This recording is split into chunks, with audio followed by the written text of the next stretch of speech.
السلام علیکم ورحمۃ اللہ وبرکاتہ۔ سب سے پہلے سب دوستوں سے گزارش ہے میرے یوٹیوب چینل سبسکرائب کریں، ویڈیو کو لائک کریں اور دوستوں کے ساتھ بھی ضرور شیئر کریں۔ حضرت سلیمان علیہ السلام کے دور میں ایک شخص نے ایک خوبصورت پرندہ خریدا۔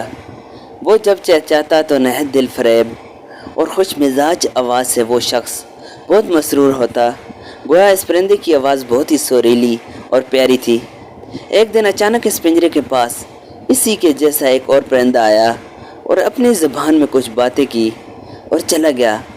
پنجرے میں موجود پرندہ بالکل خاموش ہو گیا، گویا ایسا ہو گیا جیسے وہ گونگا پرندہ ہے۔ اس کے مالک نے 2-3 دن انتظار کیا مگر پرندہ بالکل خاموش۔ وہ شخص حضرت سلیمان علیہ السلام کی بارگاہ میں اس پرندے کو پنجرے سمیت لایا اور شکایت کی کہ یہ بہت مہنگا پرندہ خریدا تھا، اس کی آواز مجھے مسرور کرتی تھی مگر اب نہ جانے کیا ہوا کہ بولتا ہی نہیں۔ حضرت سلیمان علیہ السلام جو جانور، چرند پرند سب کی بولیاں جانتے تھے نے اس پرندے سے پوچھا، کیا وجہ ہے جو تم خاموش ہو گئے ہو؟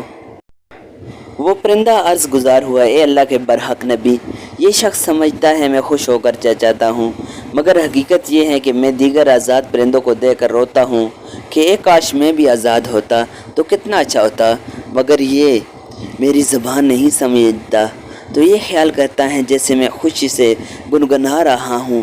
پھر ایک دن میرا ایک ہمجنس میرے پاس آیا اور کہا کہ یہ شخص تیری زبان نہیں سمجھتا بلکہ سمجھتا ہے کہ تو بہت سریلی آواز کے ساتھ خوشی خوشی چہچہا رہا ہے۔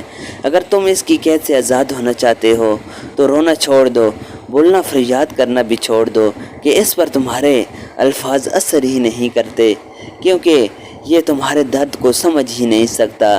بس پھر کیا تھا، میں تب سے خاموش ہو کر صبر کر رہا ہوں۔ حضرت سلیمان علیہ السلام نے اس شخص سے کہا کہ پنجرہ کھول دو اور اس کو آزاد کر دو کیونکہ اب یہ پنجرے میں کبھی نہیں بولے گا۔ اس شخص نے کہا، اگر اب یہ خاموش ہی رہا تو بلا وجہ اس کو رکھ کر میں کیا کروں گا؟ لہٰذا اس نے سلیمان علیہ السلام کے حکم کی اتباع کرتے ہوئے پنجرہ کھول دیا۔ وہ پرندہ فوراً اڑ کر درخت کی شاخ پر بیٹھا اور اس شخص کو دیکھ کر کچھ چہچہا کر اڑ گیا۔ اس شخص نے حضرت سلیمان علیہ السلام سے عرض کی کہ یہ کیا کہہ کر گیا ہے؟ آپ علیہ السلام نے فرمایا کہ اس نے کہا کہ اگر تم بھی اپنے غموں اور مصائب سے آزاد ہونا چاہتا ہے تو خاموش ہو جا اور صبر کر، کسی سے کچھ شکایت نہ کر تو تجھے بھی ایک دن سارے غموں سے نجات مل جائے گی۔ خاموش رہیں، کسی سے شکایت نہ کریں، صبر کریں، خود کو کسی کا محتاج نہ کریں کسی بھی معاملے میں۔ دوستو اس چینل کو سبسکرائب کریں، ویڈیو کو لائک کریں۔